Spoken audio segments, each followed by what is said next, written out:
ya dhahabu yaliyopo Buzwagi. You are very right big boy. Yaliyopo Buzwagi.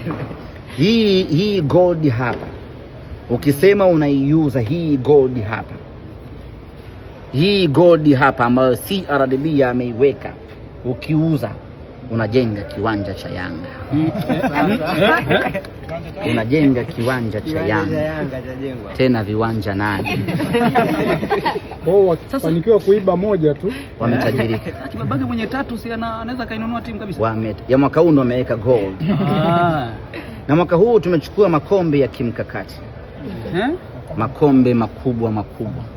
Kombe la Muungano ni kombe ambalo linashirikisha niseme nchi mbili, itakuwa sawa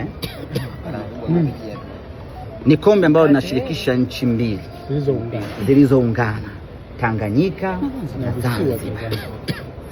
Ukichukua kombe hilo, manake wewe ni mbabe wa Tanganyika na Zanzibar. Wewe ni mbabe wa Jamhuri ya Muungano wa Tanzania. Hilo ni kombe kubwa sana kaka yangu, na ndio maana anakabidhi rais mwenyewe Dr. Hussein Mwinyi kombe la kwanza la kimkakati. Tumechukua kombe jingine la CRDB ambalo ndiyo kombe linaloshirikisha timu nyingi zaidi Tanzania, timu 97. Nini maana yake? Kwa ubingwa huu ambao Simba tumeupata, tumezifunga timu 97. Betha naumwe ole, timu 97 tumezifunga. Sasa nani mwenye capacity ya kuzifunga timu 97? Kombe jingine lina timu 16. Ukimtoa Simba Sports Club zinabaki timu 15.